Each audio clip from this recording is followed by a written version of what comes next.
Welcome to the Seat of the Fire podcast. My name is Ryan Johnston, and I'm your host. The Seat of the Fire is a new adventure for me, and it's going to help me tell the stories of some great people that I've been fortunate enough to talk to and meet throughout my years in the fire service. This episode, I'm joined by a former captain of mine. His name is Troy Lair, and Troy was a 31-year member of the Bangor Fire Department. He started in the town of Hamden in 1983 as an on-call firefighter. Once in Bangor, he rose through the ranks and ultimately became a captain there, and ultimately the captain of Station 6 at Engine 6. Troy was the captain of the Third Watch hockey team. That hockey team was a benefit club that kind of went around Maine, New England, and the United States and played some benefit hockey games to help benefit public safety charities. Troy is a great friend of mine. We sat down the other day at the Hose 5 Fire Museum in Bangor, and we just had a talk at the back of the tailboard of the old Engine 1. It's an old 1930s McCann, I believe. And we'll get to that in a moment, and I'll let you watch that. I just wanted you to know, as we get better at this podcast thing, I will be, shooting some lives eventually, but right now we're just trying to piece things together as we learn how to maneuver our way through this. So without further ado, I'll let you listen to that podcast that I recorded the other day with Troy. People, and they do respect you tremendously. Yeah. How do you feel like you earned that trust and respect from the floor firefighters, the admin, and the staff alike? Because how rare that is, right? Right. You can have the floor, but you may not have the admin or the upper staff. You may have the upper staff, but you may not have the floor. You played that combination perfectly well and had it from both ends. What do you think? What do you contribute to that?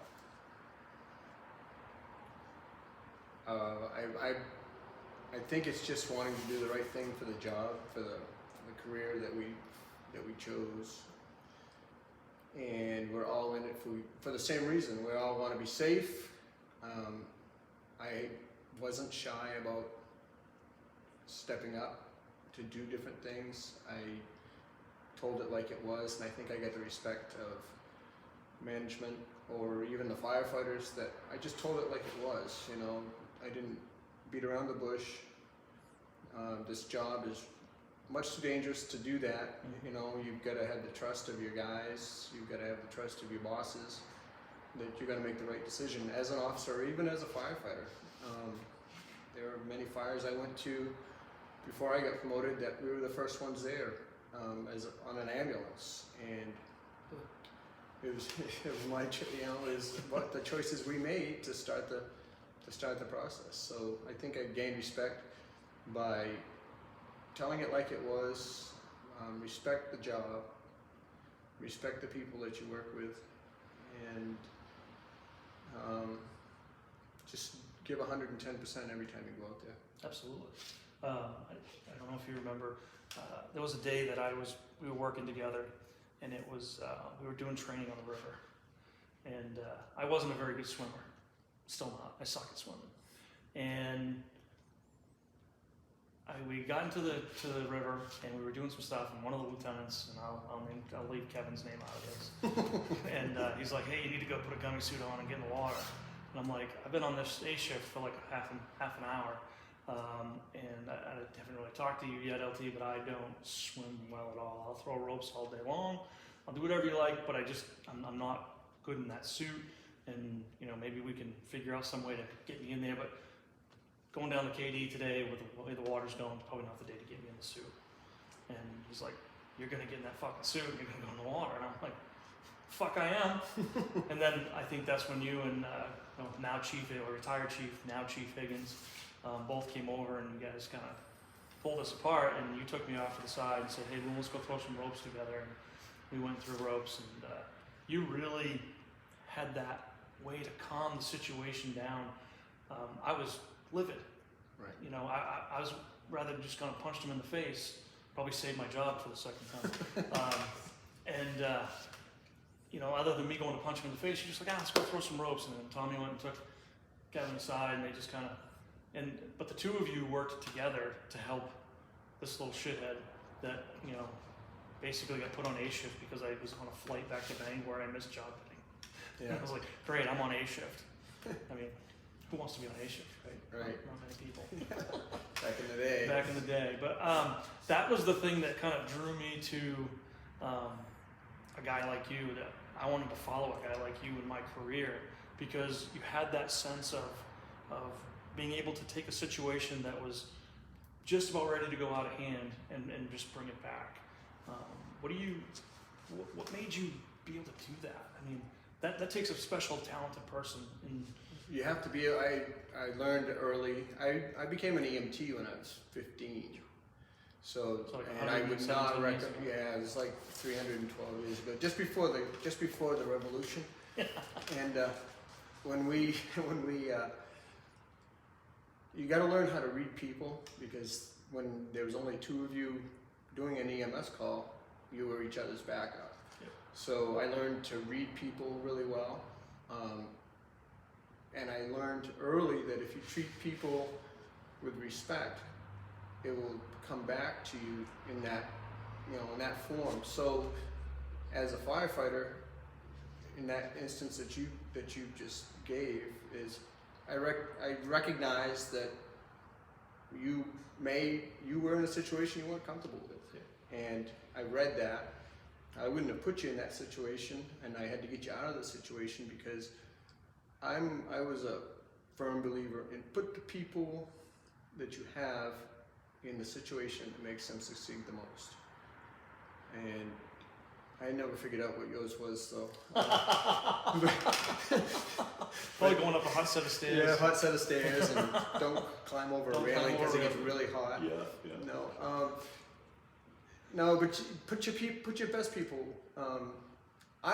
To be honest with you, I almost drowned in one of those suits doing an actual rescue from a lieutenant that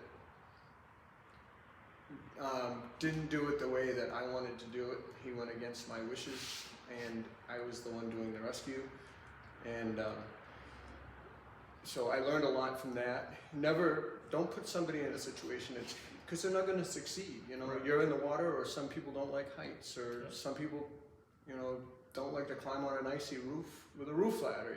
There's situations where you just don't put the people into that, because number one, they're not going to feel confident in what they're doing. So always defend your people and use them to the best. That is the way I thought of it. Use them to the best of your advantage. Absolutely, 100%. So getting to that as an officer, did you have any mentors growing up in Bangor?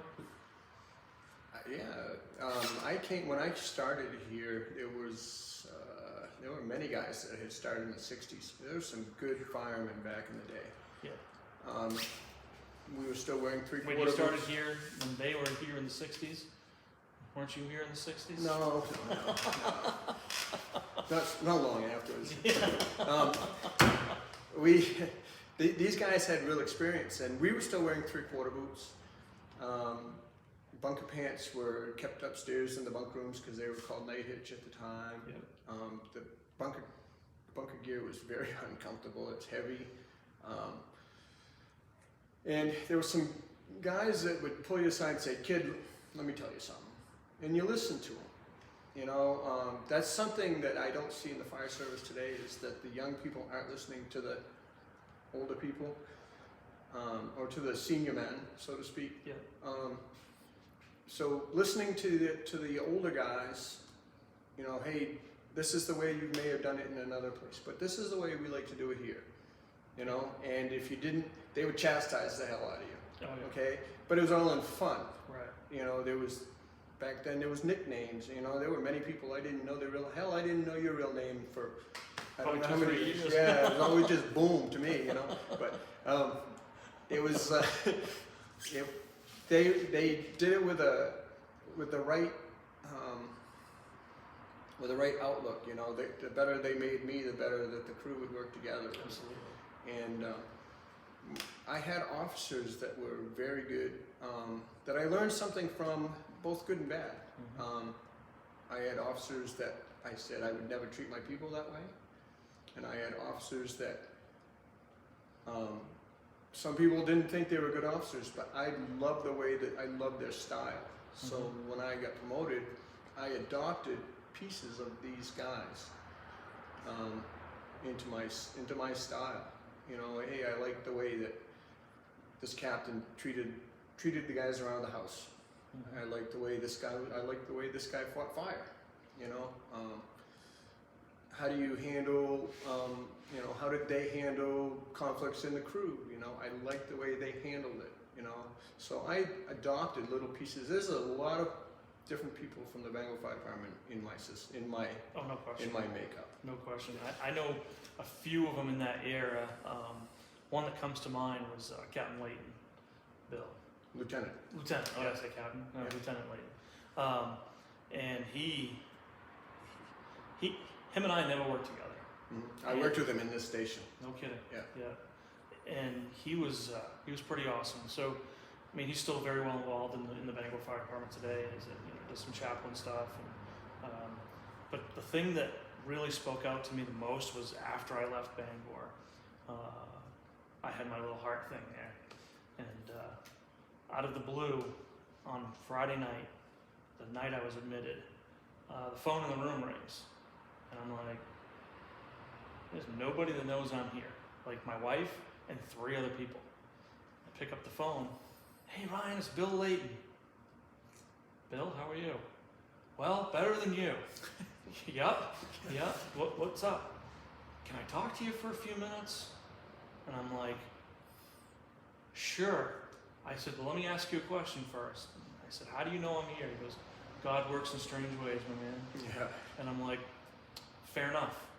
And then we talked, and he prayed, and we prayed, and I guess it worked because I'm still here. So I was amazed you had a heart, but yeah, that's just saying. well, that was why the surgery took so long. Yeah, Normally they had to look that's for it. yeah, that Yeah. surgery usually takes between, they said, 4 and 6 hours, and I was 9 hours. Yeah. Once they found it, then it stopped 3 or 4 times, and they had to, jump start it a couple times. Yeah. And, You know, but hey, we're here. So. You went through a hell of a ride there, pal. It was a interesting outlook after that happened. Yeah, And it changes your whole life. it really does. Sure It really is. does. I actually start to like people now. Well, it's probably not reciprocated, but No, God, no, gosh, not at all. Yeah. So you're a captain. In my opinion, top 5 captains I've ever worked with in my career. Thank you. You're damn close to number 1, but we'll see how this interview goes. I'll let you know at the end. Deal. What advice could you give to some of these young upcoming firefighters that want to be officers, but even more so some of these young officers now? One of the things I've noticed in the fire service, I go a lot of different places and teach, and now I know they just look young because we're fucking old, right? Right, I mean, right, son right. of a bitch. Yeah. But some of these guys are really young, and girls that are getting promoted, and not that they're not rightfully so getting promoted, because I'm sure that all of them have earned it and they deserve it, or most of them anyway.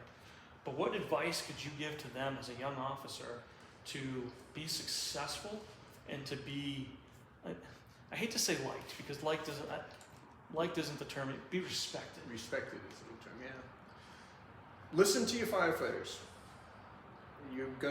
I worked with some, as a company officer, whether it was a lieutenant or captain, I worked with some guys that were really good at what they do. They were really smart. Just because they didn't want to be an officer doesn't make that a bad thing.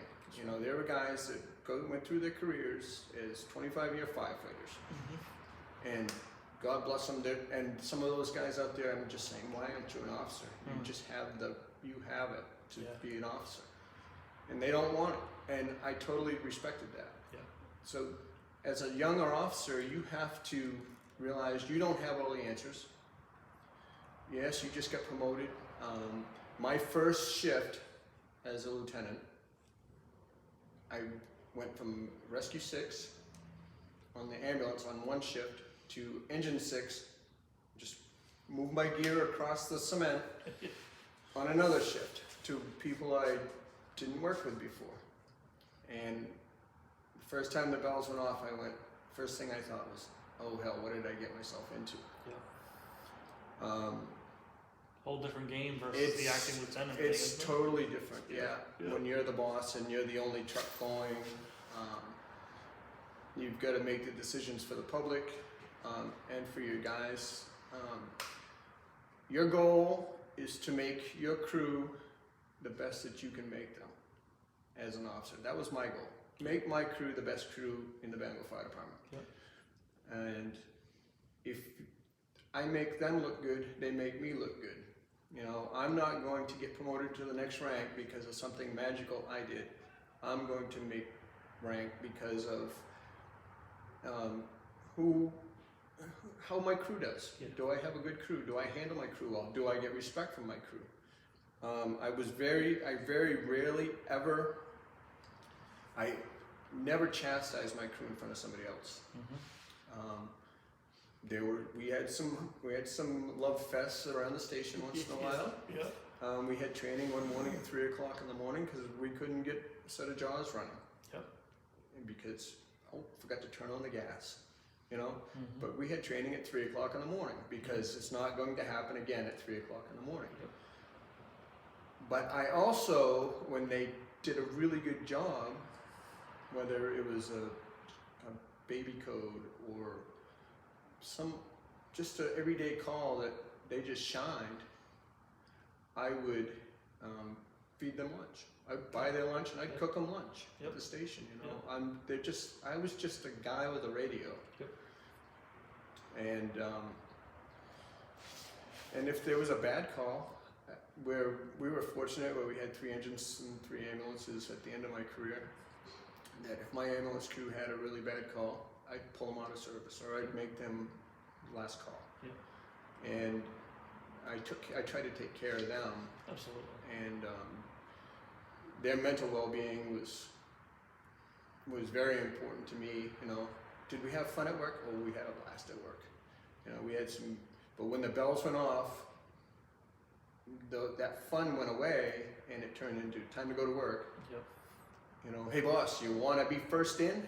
Oh, I'd love to be first in. Yeah. So, you know, and I had never, as soon as that air brake came on, I never had to give an order to my crew. I was fortunate that I had my guys on my truck were 20-year. My whole crew was 20 years or better. Yeah. So I had some really experienced guys, No question. and they made me look good. Absolutely. Do you think that setting expectations with them in the beginning was something that you needed to do or that you did do, or did you just have that informal, hey guys, here I am, and I did the informal. Yeah. I went informal. I think as a career firefighters in general, there are expectations that they learn in their rookie school or just being part of the crew. You know, Mhm. who are the go-to people?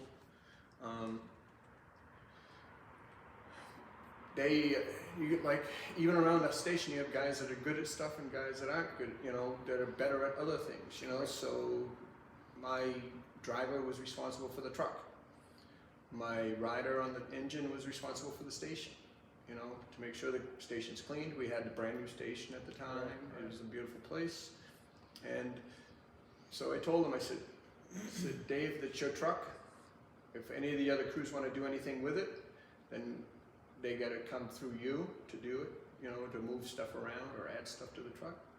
And Bill, this is your station, you know, take care of it. And they did a very good job of that. And I think it was more informal, but it worked, you know.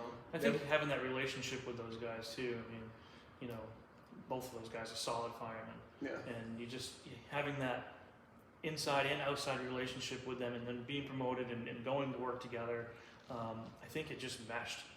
I talk to Bill quite often. Actually, I go up and I help teach his class every once in a while now. The thing he's doing. I can't believe he's teaching people. Really.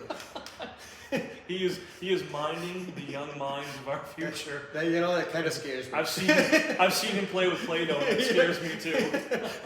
Hopefully Bill's not watching. Yeah. If he is, we'll edit this part out. Yes, he is. Yeah, I put my life in Bill's hands many times, and I feel like he he put his in mine. You know? No question. We No question. were good together. No doubt. So you worked with some pretty impressive people over the years. I did. The Bangor Fire Department, as any fire department out there, they have some top-notch, stellar people.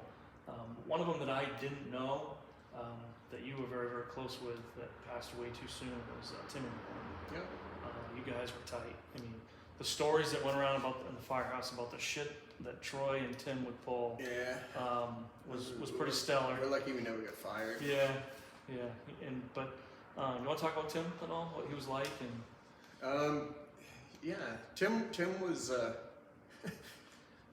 he's from Eastport, so he definitely had that down east attitude. He came here from I believe he's in Brunswick as a career firefighter before he came here. We hit it off right away because we both had the same kind of outlook on life. There was we worked with a chief at the time, Chief Bostock, who as a chief officer you really can't get involved in the coffee table day-to-day stuff, but he had his way around that. Scott, in our term, was poison. So Timmy and I took some of that poison from him and used it to our advantage. We were the Rat Pack. We were known as the Rat Pack. Yep. So if there was somebody that wasn't holding their own on the crew, we'd go after them. And not physically, but I mean, we would be like a pack of dogs, Yep. nipping at your heels. Yep. You know, hey, straighten out. We're looking. Tim was a very good fireman. The cancer that he had it was horrible to watch. He was the strongest person I think I ever met because he continued to work during all of his treatments and kept a sense of humor. We had a guy that couldn't grow a mustache. Yep. And as Tim was going through his chemo and radiation, his hair was coming out. You're right. So he bagged his mustache in a Ziploc bag and presented it to that firefighter. Here you go. Here's your mustache. Said, we'll help you out. That's the first time I've heard that one. That's Yeah. awesome. And That's awesome. yeah, we did a lot of stupid shit. Traffic was tied up downtown one time for whatever reason. We were going on an ambulance call. We're stopped in traffic with the red lights and siren on. Said, what the hell? Put it in park. Did a Chinese fire drill around the ambulance with the lights and sirens still going. Got back in the truck. Traffic finally cleared. We went on. And I don't know how, but the chief found out about it. And it would happen probably once a month. We'd get a white sleeve reaching out of the chief's office, dragging us in. Boys. All right, did you two assholes really do this? Yes, sir. Yeah. And that's an important part of being trusted, I think, because we always told the truth about it. If an officer or chief, especially a chief, is asking you a question, he probably already knows the answer. Sir, he does. And that can come back to bite you if you just tell the truth. Yep. You're going to gain respect for it. You're going to screw up. We all screw up. I mean, Yep. I've been to the hospital burned. I've been to the hospital with smoke inhalation. That's just part of the world. Yep. But you gotta have trust from above, and I think that's kind of how I got the fair treatment from above. Yeah. I worked for 6 different chiefs, and I had my favorites. They Yep. were no nonsense. Tell it like it is, Yep. just like how I am. Yep. And there were some chiefs you couldn't figure out what their goals were or their Their agenda. agenda. Yeah. And it may, not saying it's a good or a bad agenda. It's just yeah, just their agenda in general. their agenda in general. And I was big into wanting to keep tradition alive. Yes. So tradition. I mean, it's great that you got the museum. Oh my God, here. yeah. Chandler letting us use this. This was a home run. I couldn't have. Yeah. And it brings back memories. I worked here as a young firefighter, and Well, you put your time in here anyway. I got my naps in. Yeah. It was a lot busier back then because Yeah. we were closer to town. Right. You know, had a bigger territory for Station for Engine By, Yeah. but the when it's like the honor guard, me and a couple other prep people talked about it. We wanted to bring the honor guard back, and Chief Kamek, rest his soul, was very supportive of us. Yep. He had us at the beginning. He said, "Oh, you guys are gonna do like 5 details a year." Well, by the time I retired, we had done 100 details all over the state, out of state, Yep. color guards, funerals. So, and we were fortunate to train with the Air Force. We did details with the Air Force. I remember that when you guys first started. It was Yeah. doing a lot of that different stuff, and that was pretty cool. I see you guys today doing all.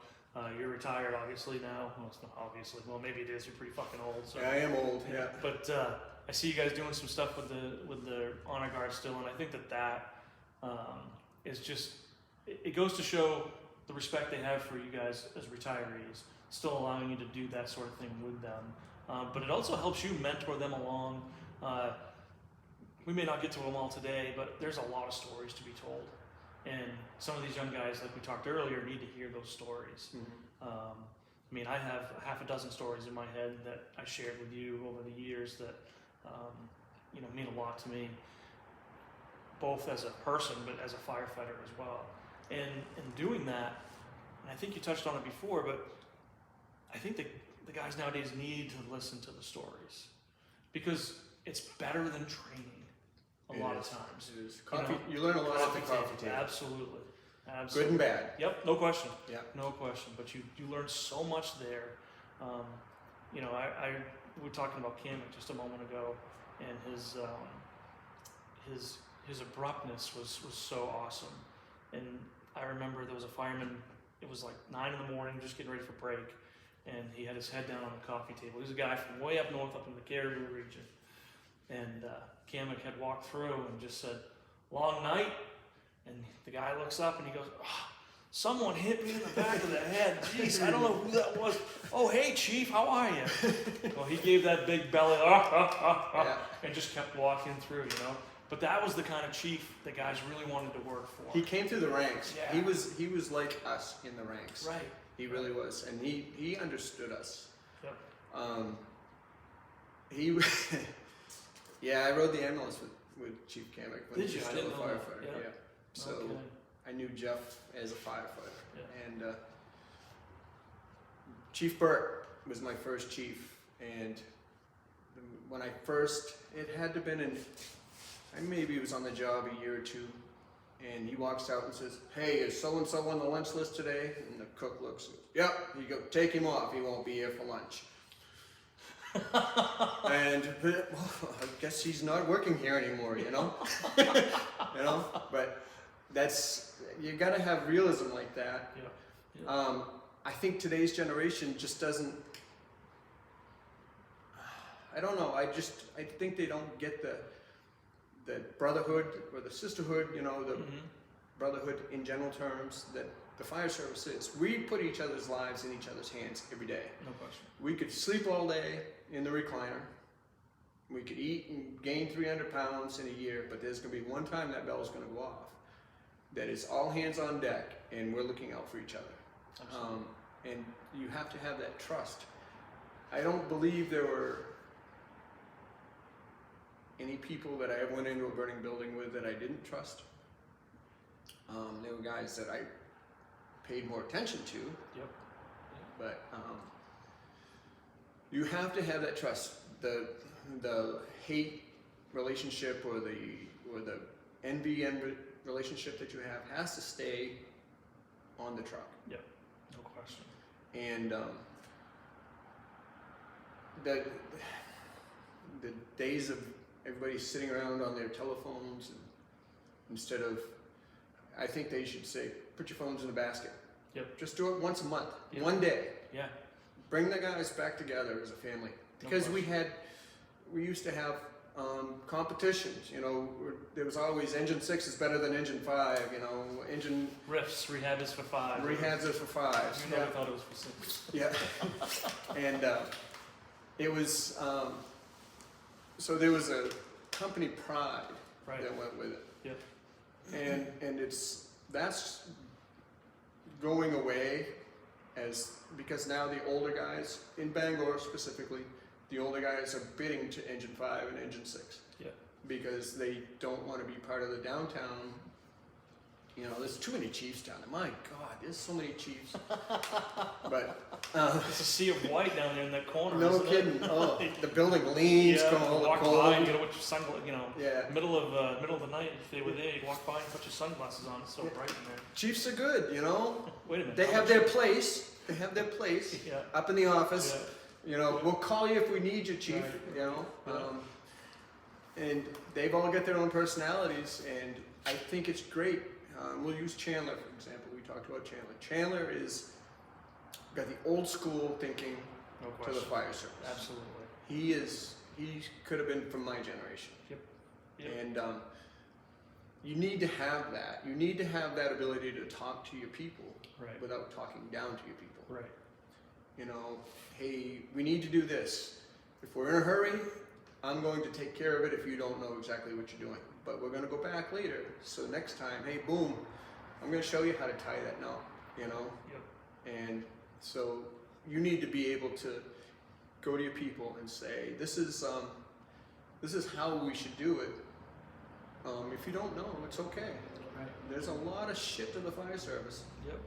A lot more gadgets now. Oh my God, the freaking Oh, gadgets. There's a lot of gadgets out there. Yeah. Too many. Yeah. I can, you know, I did a post a while back on my Instagram about the stuff I carry in my pockets, and there's like 4 things. And then I watched some of these other guys that post stuff about what they carry in their pockets, and I'm like, I can't carry all that stuff. I'd fall down. Yeah. I mean, you know. Yeah. Holy shit. Yeah, I had a bailout bag, a pair of pliers, and a screwdriver. Yep. The only thing I have extra to that now is I have in each of my pockets. I mean, I'm a chief, but I still go to fires, so that's kind of cool. I go to a lot of fires actually. It's pretty fun. But Yeah, they don't let you be in charge, do they? sometimes. Ooh. Yeah, it's scary, isn't it? In each pocket, I have my left pocket. I have those Anderson rescue straps. It's really cool. I mean, it's instead of carrying a shit ton of webbing, it's got handles on it that are in the webbing and a carabiner on it, and I can do pretty much anything I need to do with that. And then the other thing I carry is some paracord, so if I'm on a roof and I'm stupid enough not to bring something up, that I can run that down, Mhm. hook it on the beaner, and I can carry it back up, and it's just paracord. So if I leave it, it's gone. I go buy another for $7.80. You know what I Right. mean? So that's about the stuff I carry. Yeah, But, common sense stuff. yeah, yep. And common sense will get you a long ways in this job, won't It sure does. it? Yeah. What happens if a gadget fails while you're on the 3rd floor in the Well, middle of the apartment? Yeah, exactly. You know, and Well, like thermal imagers. Thermal imagers is another tool in our toolbox. I think that they did a hell of a thing here when the thermal imagers first came out. Eyes for Lives was it called? eyes I flash. think so, yeah. And you know they had this big thing going on to buy these cameras, and it was phenomenal. They weighed 30 pounds. But they were huge. I mean, I don't. There isn't something on the back of this truck that weighs that much. No. You know what I mean? Like, Yeah. I mean that's like. I mean, but the thing was, you know, Yeah, it was huge. it was huge. Yeah. The concept behind that obviously It was was great. phenomenal. Yeah. I mean, now that we have them that we can carry in our hand, you know, he's put some in a mask and all this bullshit, but it's just another tool. Right. And that one runs on a battery. And I don't know if you've been in the fire service a while, you probably know this, but batteries in the fire service historically, whether how good or bad the battery is, They always fail they when always you need fail them. when you need them. Yeah. And it's probably our fault because we didn't put them on the charger. Yeah. That's basically summing up batteries in the fire service. Yeah, pretty much. But I mean, you know, not to diss on batteries because they have come a huge distance just from the time. Remember the hell was that Powerhawk? Yeah. That was a plug-in, wasn't it? But it had like a big battery thing to it. It was a 12-volt battery. 12-volt battery. But now these things are running on these little, you know, they're 20-volt batteries, 60-volt batteries, but they're yay big, and Yeah, it's amazing how they work. But they don't work if you don't plug in the battery to charge them up. right. So Technology is great, but it's, like you said, it's another tool. Back in the old days when we wore 3/4 boots, we weren't going as far into these buildings no as doubt. we are No today. doubt. Yeah. Nomex hoods, when those came out, where everybody's going, what kind of sissy would wear this thing? Right. You know, because you put your mud flaps down, you put your collar up, and And you you go. use your ears Yep. to find the fire. Yep. And that was part of the deal. I don't believe I ever pulled my hood up at a fire. I did when it was cold. I had to Yeah. use it for like a The hat. snowmobile, Yeah, but I don't I always had it on. I always had it around my neck to keep the junk from falling down my neck. Yep. But it was. I never adjusted well to it. I was kind of stubborn, I guess. Yeah. Well, that's like that night was, I guess it was an afternoon when we were out to that lightning strike we went to. We went up over the railing, well, attempted to go up over the railing. Yeah. And I had my hood on, and you're like, it's hot, Boom, it's hot. And I'm like, is it though?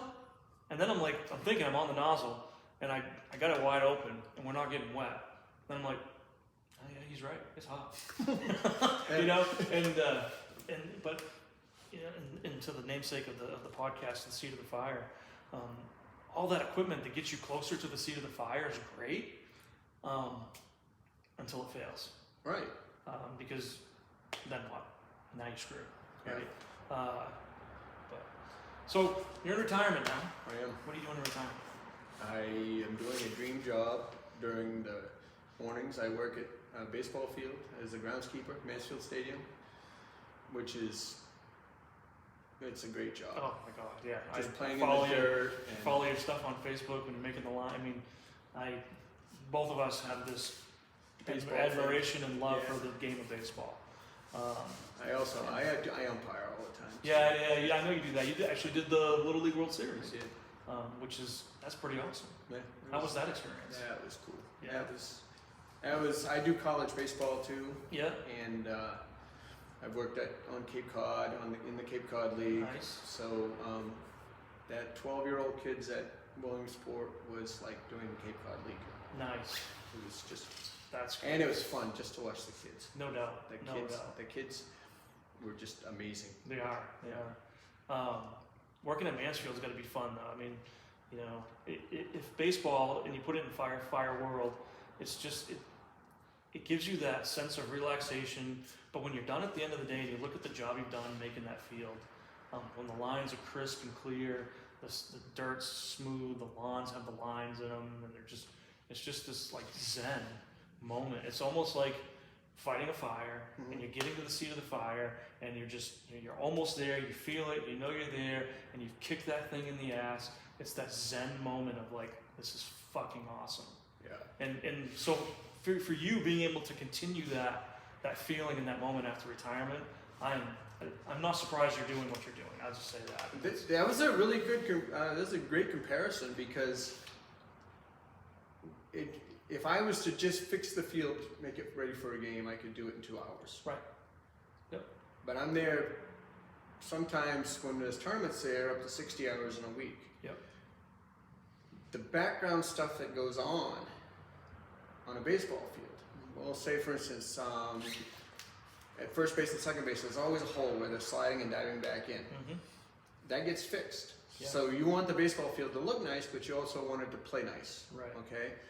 So the fans show up and they see the field with the stripes on it and the freshly painted lines, and the mound looks cool. Well, that's good because it took us 8 hours to get it that way. Yeah.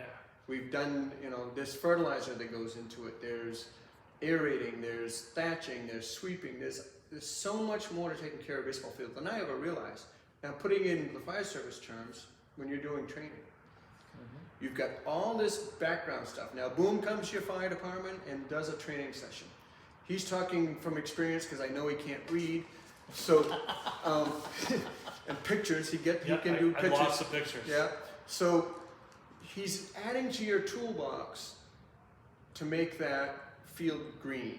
Okay. Now it takes 15 different steps to make this field green and to keep it green. Yep. Now he's adding this stuff into your toolbox. You're adding this stuff so that, so something happens, you're at a fire, and all of a sudden you see the rollover coming down the hall at you, which is kind of cool. Yeah.